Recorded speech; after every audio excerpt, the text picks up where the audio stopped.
Good morning, students. Welcome to 10th standard science class.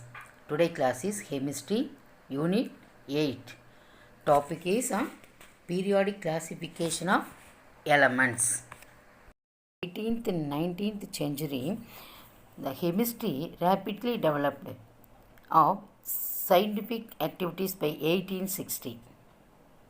Scientists had already discovered 60 elements and determined their atomic masses. They noticed that some elements had similar properties and hence arranged them into groups. During this period, several new elements was discovered by scientists. These elements were found to have different properties. It was realized, and instead of studying the properties of all these elements individually, so it would be more convenient divide them into groups and periods, like vegetables, fruits, so in the order lines. So scientists made several attempts to arrange elements in a logical way.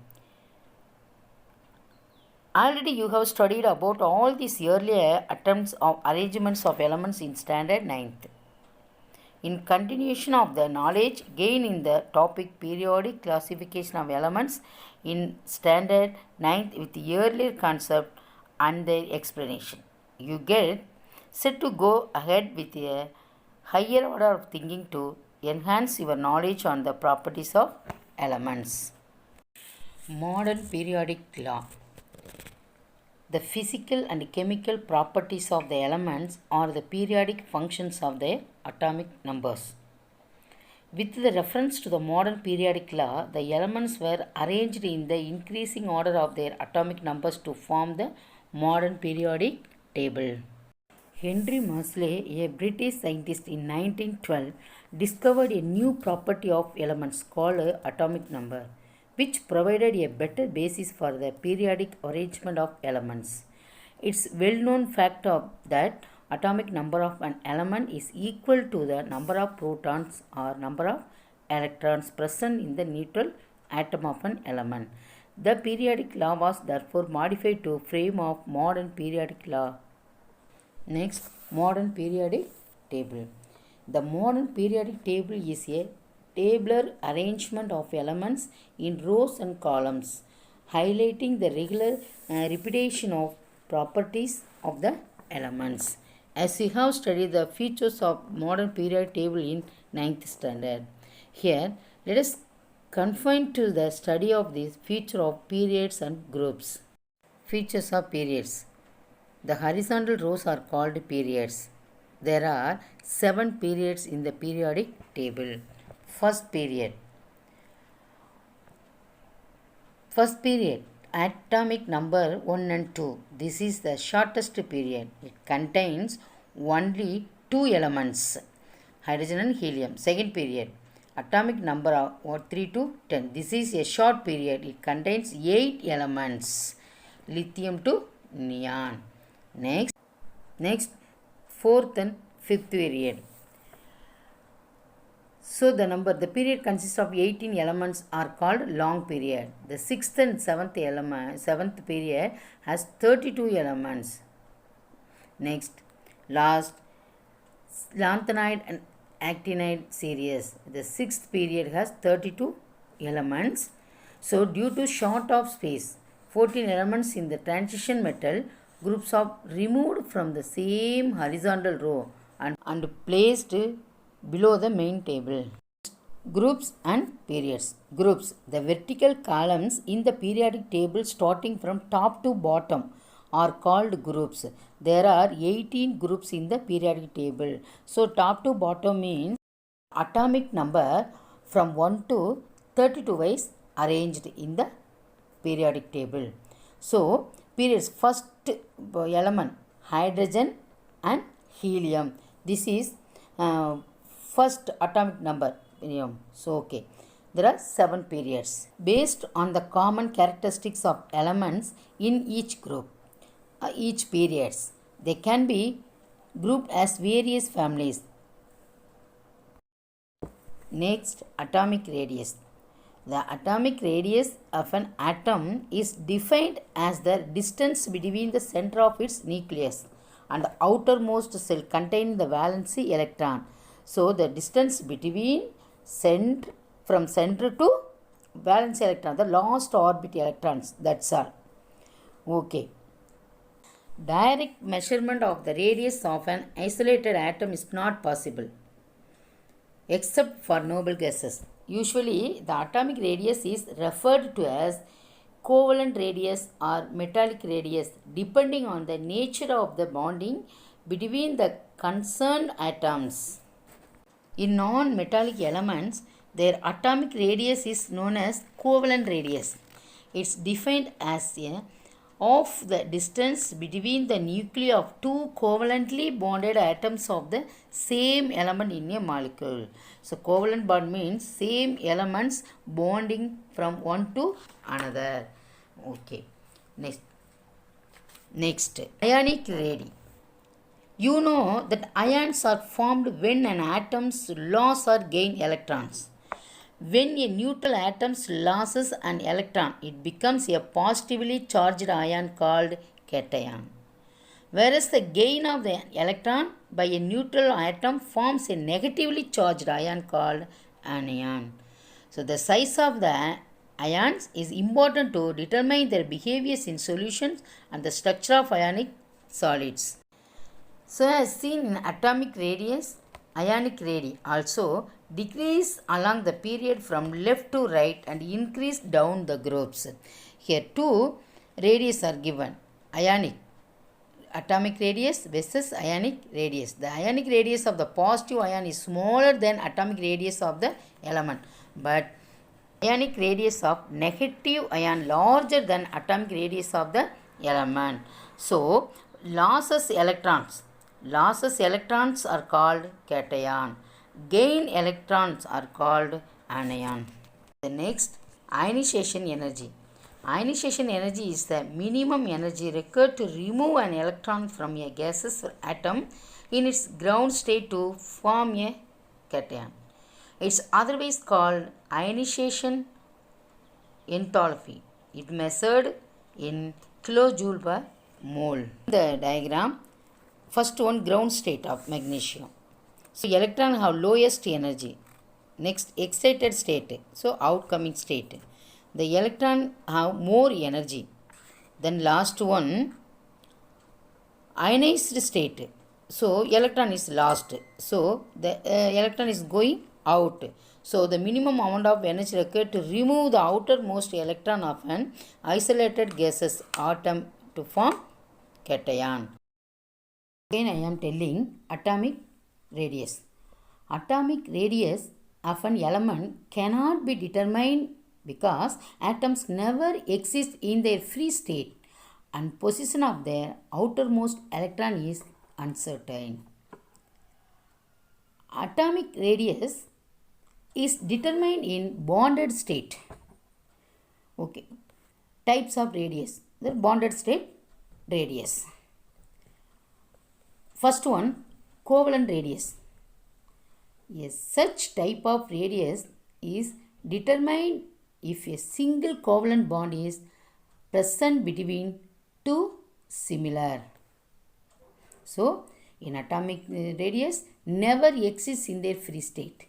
Never exists in the free state. Then, covalent bond la two atoms in nuclear distance dm, RC, a covalent radius is equal to dA minus A by 2. dA minus A by 2. This is covalent radius. Next, electron affinity. The affinity means relationship of electrons. Electron affinity is the amount of energy released when a gaseous atom gains an electron to form its anion. It's also measured in kilojoule per mole and represented by the some equations. Atoms plus electron gives anion plus energy also giving. So electron gain enthalpies generally increase on moving from left to right in a period. Electron gain enthalpies generally decrease in moving down the groups. It means inside heat. Electronegativity. Electronegativity is measure of the tendency of an atom to attract electrons towards itself in a molecule of compound. So, the value of electronegativity of an element describes the ability of its atom to compare for electrons with the other atom to which it is bonded. Okay. What are the factors of affecting electronegativity? Atomic size or radius. First one, atomic size or radius. Electronegativity of a bonded atom decreases with increase in size. The electronegativity directly proportional to 1 by atomic mass. Next, factors, second factor, affecting nuclear charge. Affecting nuclear charge. High effective nuclear charge means high electronegativity. Third one, hybridization state of atom. So, electronegativity increase with increase the character of the hybrid orbital. Electronegativity directly proportional to effective nuclear charge. So, electronegativity, the fourth one, bond order. So, bond order is equal to number of covalent bonds. Bond order directly proportional to electronegativity. Two atoms given, hydrogen, hydrogen. So, both are bonding one to another.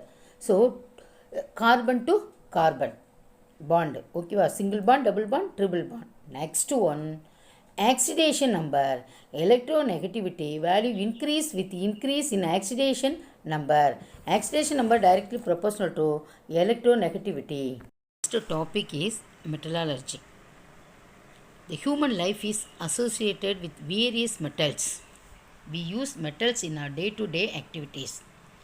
It is the utmost need to have some metals like sodium, potassium, calcium, iron, etc. in the human body. Deficiency of these metals affects the metabolic activities, thereby causing disease. So, metals play a vital role in our life.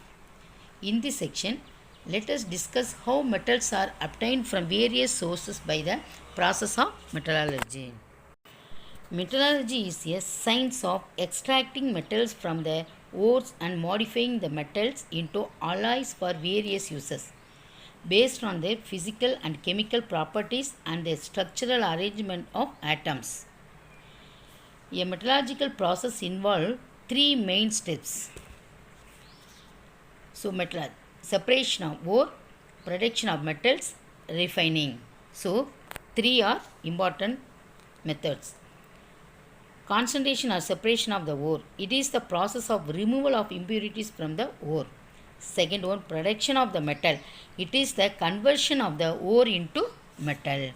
Third one, refining of the metal. It is the process of purification of the metal. So, these three processes involve three main steps are metallurgy. Terminology in metallurgy. Here some steps are given or key terms also. First one, minerals. A mineral may be a single compound or a complex mixture of various compounds of metals found in the earth. So, minerals means singular compound. So, we find out on the earth. Okay. The next ore. The minerals from the which a metal can be readily and economically extracted on a large scale is said to be an ore. For example, clay and bauxite are the two minerals of aluminium. But aluminium can be profitably extracted only from bauxite.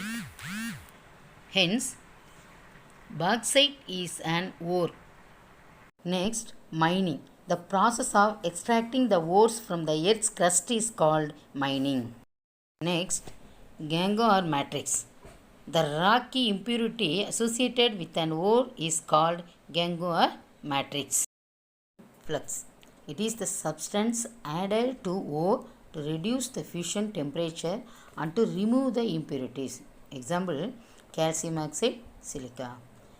If the gangue is acidic, then basic flux is added and vice versa. So two types of fluxes: basic flux, acid flux. The next, slag. It is the fusible product formed when a flux reacts with the gangue during the extraction of metals. Flux plus gangue gives slag. That's all. The last process is smelting. Smelting is the process of reducing the roasted metallic oxide from the metal in its molten condition. In this process, impurities are removed as slag by the addition of flux. That's all for today's homework. I give fill in the blanks and match the following from the lesson. Students, watch this video carefully and learn the lesson properly. Students, read and write the questions with answers thoroughly, and then write the answers 3 times in your note. After writing, send me the answers. Thank you, students. God bless you.